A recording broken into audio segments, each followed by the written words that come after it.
11 सितंबर 2001 New York city. सुबह का वक्त है। सड़कों पर कार्स, शॉप खुली हैं और लोग अपने काम की तरफ जा रहे हैं। और दुनिया की one of the most iconic building यानी कि ट्विन टावर्स अपनी शान और शौकत के साथ आसमानों की बुलंदियों को छू रहे हैं। लेकिन तभी 8:40 पर एक एयरप्लेन नॉर्थ टावर से आकर टकराता है। That a plane has crashed into the World Trade Center in New York. अचानक हर तरफ हलचल मच जाती है। न्यूज़ चैनल्स अपनी बाकी न्यूज़ छोड़कर इस न्यूज़ को कैप्चर करने लगते हैं। Plane has crashed into the World Trade Center. पहले तो सब इसे एक एक्सीडेंट डिक्लेयर कर रहे थे, लेकिन 15 मिनट बाद 9:01 पे साउथ टावर में भी एक एयरप्लेन क्रैश होता है। अब लोगों को शक हो रहा था और अब ये एक एक्सीडेंट नहीं था। उस वक्त अमेरिका के president George W Bush Florida के एक प्राइमरी स्कूल में बच्चों के साथ बैठे थे।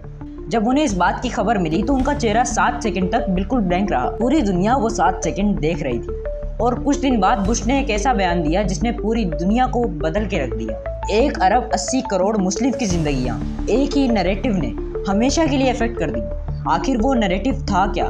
किसने बनाया? क्यों बनाया? और क्या ये सच भी था? The acts of terrorism are done by Islamic terrorists. And they want to kill all the Jews. The 9/11 attacks by al-Qaeda terrorists 2 decades ago ignited a wave of anti-Muslim sentiment across the country. Battle for the hearts and minds of the jihadi world. Find Islamophobia. आज इस वक्त इस दुनिया में 1 अरब 80 करोड़ मुस्लिम हैं, मतलब कि 1 billion and 800 million लोग। ये सिर्फ एक मामूली नंबर नहीं है, ये अमेरिका की पॉपुलेशन का 5 गुना होता है। ये पूरे यूरोप की पॉपुलेशन का 3 गुना होता है। और अब मैं आपसे एक सिंपल मैथ करता हूँ। फॉर एग्जाम्पल, इन 1 अरब 80 करोड़ में से सिर्फ 1% लोग भी टेररिस्ट होते, सिर्फ 1%। तो आज इस दुनिया में 1 crore 80 lakh armed active terrorist होते हैं। अब इसे कंपेयर करते हैं। पूरी पाकिस्तानी आर्मी में सिर्फ 6 लाख फौजी हैं। अमेरिकन आर्मी में 13 लाख सोल्जर्स हैं। 1 करोड़ 80 लाख टेररिस्ट के सामने कोई सिविलाइजेशन एग्जिस्ट नहीं करती। मैं आज ये वीडियो नहीं बना रहा होता और आप ये वीडियो देख नहीं रहे होते, लेकिन सिविलाइजेशन एग्जिस्ट करती है। आप यहाँ हैं, मैं यहाँ हूँ। तो फिर ये नैरेटिव, ये फियर, ये क्वेश्चन आया कहाँ से?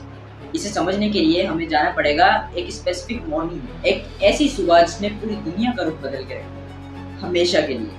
11 सितंबर 2001 न्यूयॉर्क, सुबह 8:46। American airlines flight 11 north tower से टकराती है और उसी के 15 से 17 मिनट बाद यूनाइटेड एयरलाइंस फ्लाइट 175 आकर साउथ टावर से टकराती। 2 घंटे और 47 मिनट में दोनों टावर कोलैप्स कर गए। 2977 लोग एक ही सुबह में मार दिए गए। ये एक ट्रेजेडी थी, ऐसी ट्रेजेडी जिसका दर्द आज भी रियल है। लेकिन इस ट्रेजेडी के साथ साथ और भी कुछ हुआ। कैमराज ने सिर्फ टावर नहीं दिखाया, कैमराज ने एक लेवल भी दिखाया, इस्लामिक टेररिज्म, मुस्लिम एक्सट्रीमिज्म। ये लेवल अगले 24 घंटे में दुनिया के हर टीवी स्क्रीन पर था। By al-Qaeda terrorists. Muslim Americans and people who look Muslim.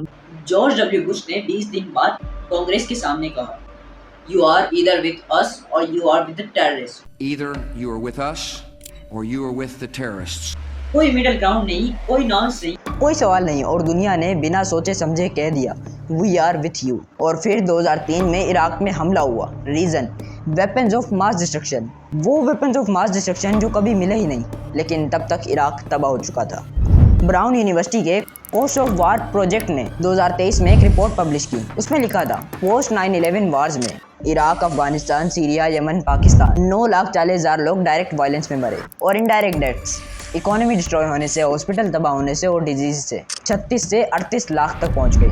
Total 4 crore 50 lakh से 4 करोड़ 70 लाख लोग मारे गए। और इनमें से एब्सोल्यूट मेजॉरिटी मुस्लिम सिविलियंस थे, आम लोग, फार्मर्स, टीचर्स, डॉक्टर्स और बच्चे। So just take a pause and think, जो वार टेररिज्म को रोकने के लिए शुरू हुई थी, उसने खुद 4 करोड़ से ज़्यादा लोगों की ज़िंदगी ख़त्म कर दी। क्या इन्हें किसी ने टेररिस्ट कहा? नहीं, बिल्कुल भी नहीं, क्योंकि यहाँ पर कोई यूज़फुल नैरेटिव नहीं था। और यहाँ पर डेटा एक ऐसी चीज़ शो करता है जो आपने कभी भी मेन स्ट्रीम मीडिया पर नहीं देखी, क्योंकि अगर वहाँ पर ये चीज़ दिख जाती तो लोग इन सवालात के जवाब देने पर मजबूर हो जाते।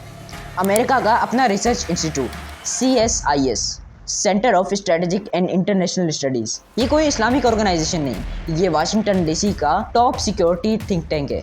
और इन्होंने अपनी रिपोर्ट में लिखा, 2019 में यूनाइटेड स्टेट्स में 57 डॉक्यूमेंटेड टेरर अटैक्स हुए, 28 फार राइट एक्सट्रीमिस्ट ने किए, 27 अननोन परपेट्रेटर्स ने किए और सिर्फ 2 जिहादी इंस्पायर्ड थे, या just 2 out of 57। Christchurch New Zealand 2019 51 Muslims नमाज पढ़ रहे थे, मारे गए। और अटैकर एक white nationalist. El Paso Texas 2019 23 लोग एक मॉल में मार दिए गए, अटैकर एक far right extremist. Pittsburgh synagogue 2018 11 लोग मार दिए गए, अटैकर एक एंटीसेमिटिक राइट विंग एक्सट्रीमिस्ट। लेकिन बात यहाँ खत्म नहीं होती। ग्लोबल टेररिज्म इंडेक्स, ये दुनिया का सबसे कॉम्प्रिहेंसिव टेररिज्म डेटा सोर्स है। ये कहता है वेस्टर्न कंट्रीज में right wing extremist attacks Islamic attacks से कंसिस्टेंटली ज़्यादा है, कंसिस्टेंटली हर साल। लेकिन आपको टीवी पर क्या दिखाया जाता है? Islam is not a religion of peace. Islam is not a religion of peace. और ये बात भी रिकॉर्ड पे है। ग्लोबली 80 to 90% टेररिज्म विक्टिम्स खुद मुस्लिम्स हैं। इराक की वो फैमिलीज, अफगानिस्तान के वो बच्चे, पाकिस्तान के वो लोग जो इन टेररिस्ट पार्टी के हाथों मारे गए, ये सब मुस्लिम थे। तो ज़रा सोचिए कि अगर मुस्लिम टेररिस्ट हैं तो टेररिज्म का सबसे बड़ा शिकार मुस्लिम्स ही क्यों हैं? ये क्वेश्चन कभी मैच नहीं करती जब तक आप ये नहीं मानते कि आपसे, हम सब से एक बहुत बड़ा झूठ बोला गया है, डेलिबरेटली, सिस्टमेटिकली, प्रॉफिटेबली। 9/11 के बाद अमेरिका ने वार ऑन टेरर पर $8 ट्रिलियन खर्च किए। $8 ट्रिलियन। ये पाकिस्तान की 30 साल की GDP से ज़्यादा है। ये पैसा गया कहाँ? Lockheed Martin, Raytheon, Boeing, Northrop Grumman. और ये वो कंपनीज हैं जो वार होने पर ही ग्रो करती हैं। और जब दुनिया में मुस्लिम टेररिज्म का एक नैरेटिव चलता रहेगा तब तक वार ऑनगोइंग रहेगी। 1 अरब 80 करोड़ लोग। इंडोनेशिया में एक डॉक्टर जो रात के 3 बजे इमरजेंसी में जाता है। कराची में एक टीचर जो अपने स्टूडेंट्स को फ्यूचर देने की कोशिश करती है। तुर्की में एक इंजीनियर जो एक ब्रिज डिज़ाइन कर रहा है। नाइजीरिया में एक माँ जो अपने बच्चे को लोरी सुना रही है। ये उनकी रियल जिंदगी है और कैमरास इन तक नहीं पहुँचते क्योंकि ये नैरेटिव सेल नहीं करते। मैं आपसे ये नहीं कह रहा कि सब कुछ परफेक्ट है। एक्सट्रीमिज्म एग्जिस्ट करता है, वायलेंस एग्जिस्ट करती है, ये सच है। लेकिन 1 अरब 80 करोड़ लोगों को सिर्फ कुछ हज़ार लोगों के एक्शन से जज करना, ये जस्टिस नहीं है, ये सिर्फ कन्वीनियंट है। कन्वीनियंट उन लोगों के लिए जिन्हें नैरेटिव प्रॉफिटेबल लगता है। सो रिमेंबर, अगली बार जब आप कोई हेडलाइन देखें, 1 सेकंड रुकें, एक सवाल पूछें, क्या ये पूरी कहानी है या सिर्फ ये वो हिस्सा है जो मुझे सुनाया जा रहा है? दुनिया को बदलने के लिए आपने ज़्यादा कुछ नहीं करना, सिर्फ सोचना शुरू करना है। Share this with someone who needs to see this right now. अगर आपको इसी तरीके का वैल्यूएबल कंटेंट देखना है तो मेरे चैनल को सब्सक्राइब कर दें।